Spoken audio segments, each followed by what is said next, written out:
গাড়ির মালিক গাড়িতে বসে আছে, রাস্তায় জ্যাম, কিছু ভিক্ষুক এসে স্যার 2টা টাকা দেয়, দমক দেয়, আছে না নাই? ও ভাঙ্গা থালা হাতে নিয়ে দাঁড়িয়ে আপনার কাছে টাকা চায়। আপনি বড় সাহেব, ওরেও বড় সাহেব বানাইতে পারতো কে? ওই ভাঙ্গা থালাটা আপনারে হাতে দিয়ে রাস্তায় নামাইতে পারতো কে? এই কাজটা করতে আল্লাহর কয় সেকেন্ড লাগে? এজন্য ফাআম্মা সাইলা ফালা তানহার, খবরদার ফরিয়াদি ভিক্ষুককে তাড়িয়ে দিয়েন না। যতটুকু পারেন দেন। বিশ্বনবী কখনো কোনো ফরিয়াদিকে তাড়িয়ে দিতেন না। সুবহানাল্লাহ পড়েন। যেই বিশ্বনবীর কাছে এসে কিছু চাইতো বিশ্বনবী দিতেন, বিশ্ব ফিরিয়ে দিতেন না। বিশ্বনবীর কাছে চাওয়া মাত্র বিশ্বনবী দিতেন, না বলতে জানতেন না। সুবহানাল্লাহ পড়েন। না, এটা কেমন করে বলে বিশ্বনবী জানতেন না। একবার এক সাইল এসে বললে, ইয়া রাসূলুল্লাহ আ'তিনি কামিসা, আমাকে একটা জামা দেন। বিশ্বনবীর গায়ে তখন একটাই জামা। কয়টা? বিশ্বনবী কি আর করবেন, না তো করতে জানেন না, নিজের জামাটাই খুলে দিয়ে দিলেন। এখন বিশ্বনবীর গায়ে কয়টা জামা? কয়েকটা। কয়টা? কোনো জামা নাই। ছিল কয়টা? ওইটাই তো দিয়ে দিস। আল্লাহ বিশ্বনবীরে বললেন, ওয়াল্লাযীনা ইযা আনফাকু লাম ইউসরিফু ওয়া লাম ইয়াকতুরু ওয়া কানা বাইনা যালিকা কাওয়ামা। মুমিনদের বৈশিষ্ট্য হবে এমন, যখন দান করবে, দান করতে যে অপচয় করবে না, কিপটামিও করবে না, মাঝামাঝি। সুবহানাল্লাহ। মানে বুঝালেন নবী, আপনার যদি 2টা জামা থাকতো না হয় একটা দিতেন। ছিল কয়টা? তো ওইটা যে দিয়েছেন আপনি গায়ে দিবেন কি? কি নবী ছিল? একটা ছিল, একটাই দিয়ে দিয়েছে। সুবহানাল্লাহ পড়ে। এজন্য যারা সাইল, ফরিয়াদিদেরকে তাড়িয়ে দেয়া যাবে না। উপরের হাত নিচের হাতের চেয়ে উত্তম যারা দান করে, যারা সাইল ফরিয়াদিদেরকে দেয়, ভিক্ষুকদেরকে যারা দেয়, তাদেরকে পছন্দ করে কে? দে যাকাত, দে যাকাত, তোরা দে রে যাকাত, তোর দিল খুলবে পরে, আগে খোলো খাত। দে যাকাত, দে যাকাত, তোরা দে রে যাকাত। ঠিক কি না? দানশীলদের পছন্দ করে কে? আল্লাহ কৃপণদেরকে পছন্দ করে না। আল্লাহ দানশীলদেরকে পছন্দ করে।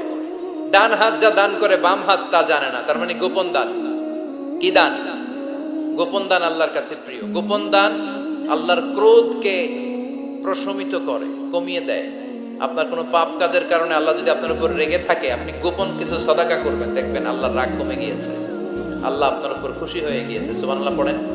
কিন্তু লোক দেখানো যদি 1 কোটি টাকা দেন, অমুক ভাই মসজিদের জন্য দান করেছে 5 লক্ষ টাকা, বলেন মারহাবা। মারহাবা।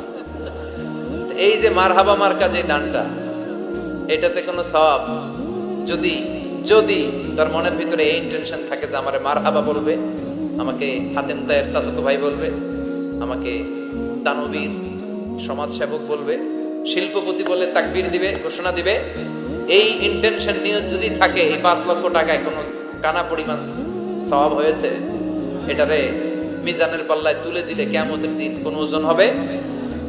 কিন্তু আল্লাহরে খুশি করার জন্য 1 টাকা দিয়েছেন দান বক্সে। জুমার দিন বক্স যায় না, দান বক্স, 1 টাকার কয়েন টুক করে ফেলে দিলেন, একজনকে দেখানোর জন্য দিলেন। তিনি কে?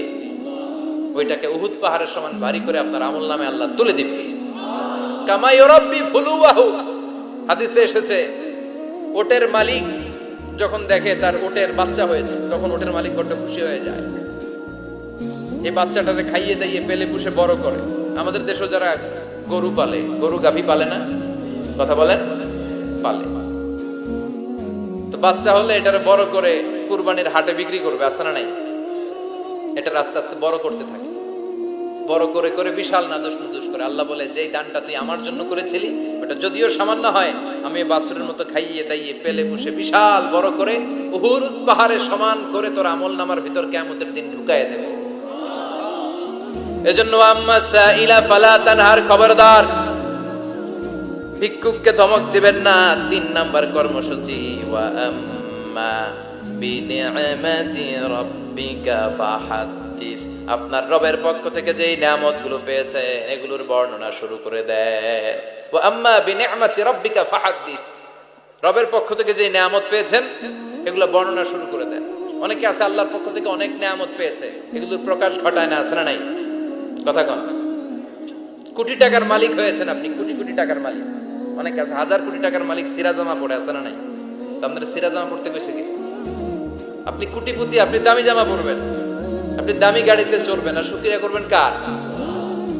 আপনাকে আল্লাহ ছেলে মেয়ে দিয়েছে অনেক, বলেন যে আল্লাহ আমার অনেকগুলো ছেলে দিয়েছে, আলহামদুলিল্লাহ সবগুলা নামাজ। আল্লাহ আমার অনেক সম্পদ দিয়েছে, আলহামদুলিল্লাহ আমি যাকাত দেওয়ার চেষ্টা করি।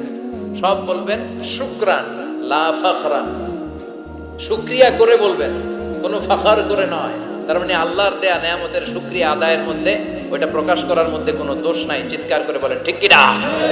এজন্য আল্লাহ বললেন ওয়া আম্মা বিনিআমাতি রাব্বিকা ফাহাদ্দিস। আল্লাহর দেয়া নেয়ামতের শুকরিয়া আপনি করেন, আল্লাহর দেয়া নেয়ামতের বর্ণনা আপনি শুরু করে দেন। সুবহানাল্লাহ বলেন।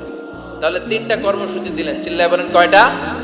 এক নম্বরে আল্লাহ বললেন ফা আম্মাল ইয়াতীমা ফালা তাকহার, খবরদার এতিমদেরকে ধমক দিবেন না, যারা সওয়াল করে ফরিয়াদ করে তাদেরকে ফিরিয়ে দিবেন না, আর নেয়ামতের শুকরিয়া করেন। সুবহানাল্লাহ পড়েন। আপনারা ওদিকে তাকাচ্ছেন কেন? মুহতারাম মুফতি ডক্টর আবুল কালাম আজাদ বাশার ভাই সামনে আপনাদেরকে দেখা দেওয়ার জন্য এদিকে আসবেন, আপনাদের মুখটা আমার দিকে করেন। সূরাতুদ দুহার কথা বুঝতে পেরেছেন? সূরাতুদ দুহার সেন্ট্রাল থিম কি বলেছিলাম মনে আছে? হতাশ হওয়া যাবে, নিরাশ হওয়া যাবে, হাল ছাড়া যাবে। আবার বলেন, হতাশ হওয়া যাবে, নিরাশ হওয়া যাবে, হাল ছাড়া যাবে, ভরসা রাখতে হবে। ভরসা রাখতে হবে কার উপর? চিল্লায় বলেন কার উপর? আমরা যেন হতাশ না হই, নিরাশ না হই, আমরা যেন হাল ছেড়ে না দেই, আমরা যেন আল্লাহর উপর ভরসা রাখতে পারি। আল্লাহ তুমি তৌফিক দাও। আপনারা সবাই ভালো থাকবেন, সুস্থ থাকবেন, সুন্দর থাকবেন। যতগুলো কথা কোরআন সুন্নাহর আলোকে বলেছি তার সবগুলো প্রথমে যেন আল্লাহ তাআলা আমাকে আমলের তৌফিক দান করে, আপনাদেরকে আমলের তৌফিক দান করে। আমরা পড়ি আমিন। সুবহানাকাল্লাহুম্মা ওয়া বিহামদিকা আশহাদু আল্লা ইলাহা